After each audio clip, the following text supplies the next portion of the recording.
हमारा 511 क्वेश्चन है, एक बच्चा अतीत की समान परिस्थिति में की गई अनुक्रियाओं के आधार पर नई स्थिति के प्रति अनुक्रिया करता है। यह किससे संबंधित है? तो इसके विकल्प है सीखने का तत्परता नियम, सीखने का प्रभाव नियम, सीखने का प्रक्रिया का अभिवृद्धि नियम, सीखने का सादृश्यता नियम। तो जवाब है सीखने का प्रभाव नियम। बच्चों की सीखने की प्रक्रिया में माता पिता को क्या भूमिका निभानी चाहिए? नकारात्मक, अग्रोमुखी, सहानुभूतिपूर्ण, तटस्थ। तो जवाब है अग्रोमुखी। बच्चों के संज्ञानात्मक विकास को सबसे अच्छे तरीके से कहाँ परिभाषित किया जा सकता है? ऑडिटोरियम में, विद्यालय एवं कक्षा में, गृह में या खेल के मैदान में। तो जवाब है विद्यालय में, कक्षा में। हमारा 514 क्वेश्चन है, किसको अनुप्रेरित शिक्षण के एक संकेत के रूप में विवेचित किया जाता है? विद्यार्थियों द्वारा प्रश्न पूछना, कक्षा में अधिकतम उपस्थिति, शिक्षक द्वारा दिया गया उपचारात्मक कार्य, कक्षा में पूर्ण नीरवता। तो जवाब है विद्यार्थियों द्वारा प्रश्न पूछना। अधिगम के प्रक्रम में अभिप्रेरण, इसके विकल्प है एक दिशीय रूप से सोचने में सीखने वालों को प्रस्तुत करता है, नए सीखने वालों में अधिगम के लिए रुचि का सृजन करता है, पुराने अधिगम से नए अधिगम को विभेदित करता है, सीखने वालों की स्मृति को तेज बनाता है। तो जवाब है नए सीखने वालों में अधिगम के लिए रुचि का सृजन करता है। हमारा 516 क्वेश्चन है, एक शिक्षक को साधन संपन्न होना चाहिए। इसका अर्थ है विद्यार्थियों के बीच उनकी प्रसिद्धि होनी चाहिए, उनके पास पर्याप्त धन संपदा होनी चाहिए ताकि उसे शिक्षण देने की ज़रूरत ना पड़े, उनका अधिकारियों के उच्च स्तर से संपर्क होना चाहिए, उनका अपने विद्यार्थियों की समस्याओं को हल करने का पर्याप्त ज्ञान होना चाहिए।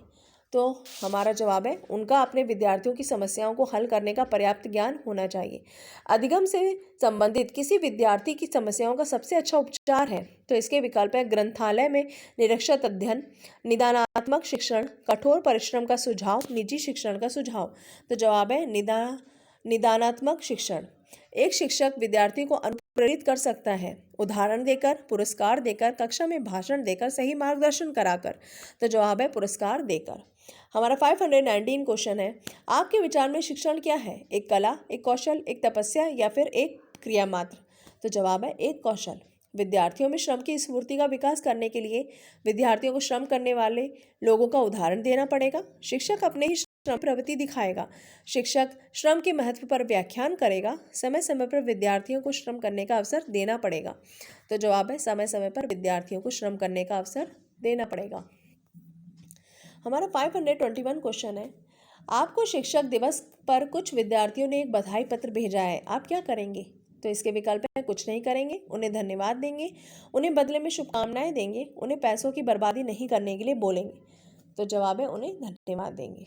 हमारा 522 क्वेश्चन है, आप किसी कक्षा में पाठ पढ़ाते हैं और एक विद्यार्थी विषय से असंबद्ध एक प्रश्न पूछता है, आप क्या करेंगे? उसे गैर अनुशासित समझकर दंडित करेंगे, उसे असंबद्ध प्रश्न पूछने की अनुमति देंगे, उसे असंबद्ध प्रश्न पूछने की अनुमति नहीं देंगे, कक्षा के बाद प्रश्न का उत्तर देंगे। तो जवाब है कक्षा के बाद प्रश्न का उत्तर देंगे। जिस प्रक्रिया में व्यक्ति दूसरों के व्यवहार को देखकर सीखता है, ना कि प्रत्यक्ष अनुभव को कहा जाता है प्रायोगिक अधिगम, सामाजिक अधिगम,